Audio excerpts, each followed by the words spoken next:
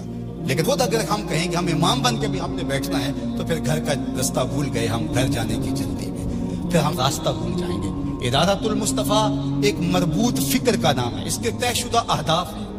لیکن یہ بات ذہن میں رکھیے گا کہ ہم ایک طوفان سینے میں رکھنے کے باوجود ایسی جلد بازی کبھی نہیں کریں گے جس سے ہمارا راستہ کھوٹا ہو جائے.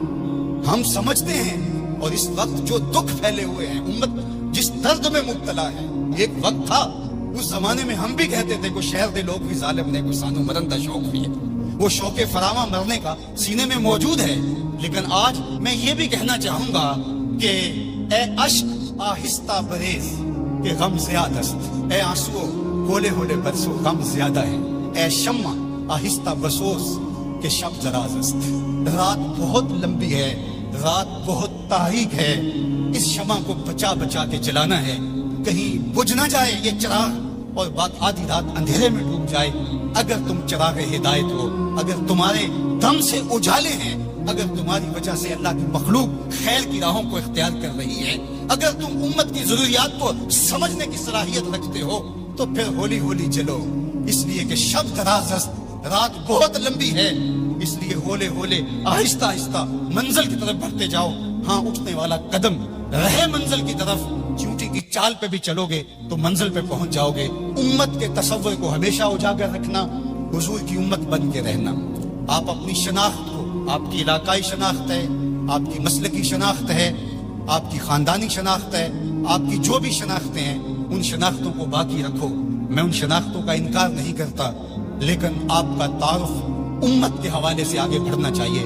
اور امت یہ ایک آفاقی تصور ہے کہ جو آپ کو کھڑا کر دے گا اور آقا کریم علیہ السلام کی تسکین قلب کا سبب اور ذریعہ بنے گا. جب علماء مشائخ ایک دوسرے کے جبے ادھیڑ رہے ہوتے ہیں, منبر رسول جو حضور کا دیا ہوا ہوتا ہے اس پہ ایک دوسرے کو کافر کہہ رہے ہوتے ہیں, اور کسی کو کافر کہنے پہ جشن منا رہے ہوتے ہیں, اور ان کی پگڑیاں ادھیڑ کے اس کی دھچیاں بکھیر رہے ہوتے ہیں, اس پہ رقص کر رہے ہوتے ہیں, گنبد خضرا میں رسول اللہ کو کتنی تکلیف ہوتی ہو.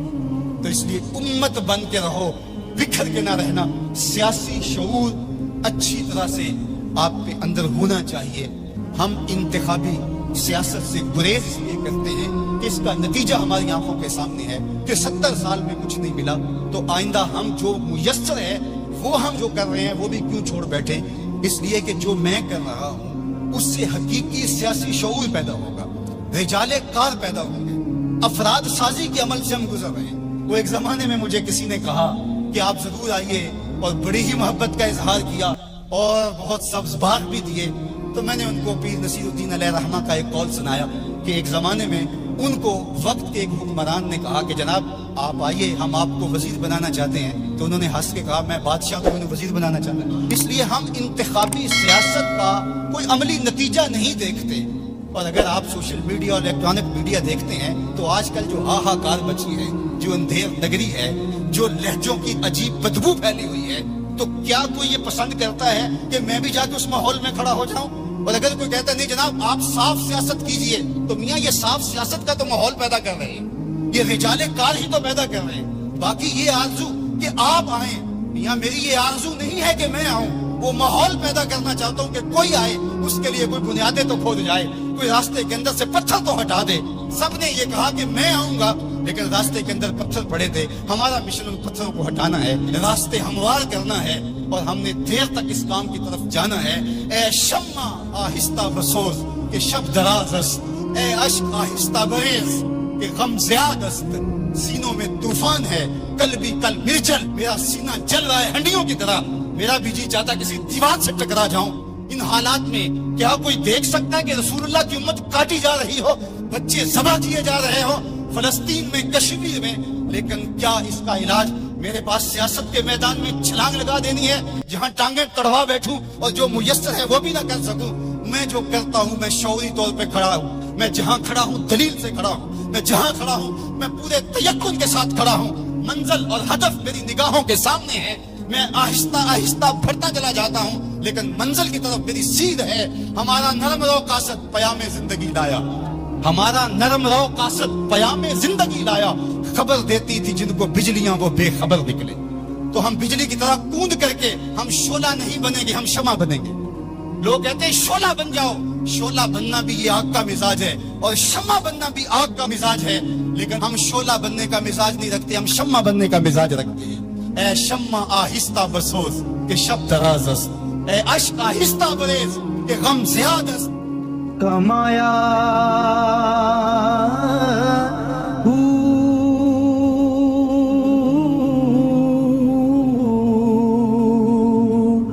نام بھج مسیح تی وڑیا نا تسبا.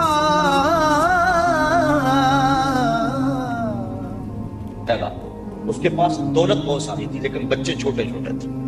اس نے تھیلے کے اندر سونا ڈالا کہ یہ کسی کے سپرد کر جاؤں کہ میرے بچے بڑے ہوں تو ان کو دے دے. سوچا غریب کو دیا تو وہ سنبھال نہیں سکے گا, بچوں کو دیا تو وہ ضائع کر دیں گے. ایک دوست تھا اس کا امیر ترین, اس کو کہا کہ میاں یہ سونا اور تھیلا ہے, ساتھ وصیت نامہ لکھا, جب میرے بچے بڑے جوان ہو جائیں بالغ ہو جائیں تو جو تیرا جی چاہے ان بچوں کو دے دینا. یہ اس نے وصیت کی اور وہ سب کچھ اس کے سپرد کیا. بچے جوان ہوئے, اس نے لوگوں کو بلایا, بچوں کو بلایا, سونا تھیلا سب کچھ سامنے رکھا, وصیت نامہ پڑھا. ان کے باپ نے جب مرتے ہوئے مجھے یہ سونا تھیلے میں ڈال کر دیا تو ساتھ یہ وصیت نامہ لکھ کر دیا کہ جب میرے بچے جوان ہوں گے جو تیرا جی چاہے بچوں کو دے. تو اس نے سونا اپنے پاس رکھ لیا اور خالی تھیلا بچوں کو دیا. اب سارے کہیں ظلم ہوا ہے, یتیموں کے ساتھ ظلم ہوا ہے, لیکن کریں کیا کہ وصیت نامہ ہی ایسا تھا, نہ عدالتی چارہ جوئی ہو سکتی ہے نہ اس کو کہا جا سکتا ہے. سارے کہیں ظلم ہوا. علماء سے پوچھا کہا ظلم ہوا, لیکن کیا کہا جا سکتا ہے. وصیت نامہ کے اندر بات ہی ایسی تھی کہ اس نے زیادتی کی ہے اور سب کچھ خود رکھ لیا. امام اعظم امام ابو حنیفہ سراج الامہ امام الائمہ, آپ کی خدمت میں لوگ حاضر ہوئے کہ یوں یتیموں کے ساتھ یہاں زیادتی ہوئی, لیکن وصیت نامے کی عبارت اس طرح کی تھی, اس لیے کوئی بول بھی نہیں سکتا. آپ کو ارشاد فرمائیں. کہا دوبارہ سب لوگوں کو جمع کر لو, اسے بھی بلا لو, بچوں کو بھی بلا لو. بلا لیا گیا. کہا میاں وصیت نامہ پڑھو. وصیت نامہ پڑھا گیا کہ یہ سونا ہے تھیلے میں ڈال کے تجھے دے رہا ہوں, جب میرے بچے جوان ہو جائیں گے جو تیرا جی چاہے وہ بچوں کو دے دے. آپ نے فرمایا پھر پڑھو. اس نے پھر پڑھا. کہا اب تم بتاؤ تمہارا جی سونے کو چاہ رہا ہے یا تھیلے کو چاہ رہا ہے. اس نے کہا میں تو سونا رکھنا چاہتا ہوں. کہا وصیت نامہ پڑھو. وصیت میں ہے جب بچے جوان ہوں گے جو تیرا جی چاہے وہ بچوں کو دے دے. اب تیرا جی تو سونے کو چاہ رہا ہے اور وصیت میں لکھا بھی یہ ہے کہ جو تیرا جی چاہے وہ بچوں کو دے دے, لہٰذا سونا دینا, بچوں کو تھیلا رکھ خود. تو امام اعظم نے اس طرح ان یتیموں مدد فرمائی تو کہا لن تنالوا البر حتی تنفقوا مما تحبون. تم اتنی دیر تک نیکی کی حقیقت کو نہیں پہنچ سکتے جب تک اس کو تم اللہ کی راہ میں خیرات نہ کرو جس کو تم خود پسند کرو. اللہ مما تحبون, تو انسان اس کو راہ خدا میں خیرات کرے جس کو خود پسند کرتا ہے. اور آگے فرمایا وَاعْلَمُوا, اور جان لو ان اللہ غنی حمید, اللہ غنی بھی ہے اور سراہا ہوا بھی. اسے تمہارے مالوں کی ضرورت نہیں ہے, وہ ان غریبوں کو خود بھی تو دے سکتا تھا نا. تمہاری ڈیوٹی لگائی کہ تم دینا, خود بھی تو دے سکتا تھا, لیکن یہ تمہاری آزمائش, ان کی آزمائش اور تمہاری آزمائش. اب دیکھتے ہیں کون اپنی آزمائش میں پورا نکلتا ہے. الشیطان یعدکم الفقر ویامرکم بالفحشاء, شیطان تمہیں اندیشہ دلاتا ہے محتاجی کا. اگر تم نے اللہ کی راہ میں دیا تو تم محتاج ہو جاؤ گے, تمہارے پاس اتنی دولت نکل جائے گی. ویامرکم بالفحشاء, اور تمہیں بے حیائی کا حکم دیتا ہے. بے حیائی سے یہاں مراد علماء تفسیر فرماتے ہیں بخل ہے, کنجوسی ہے.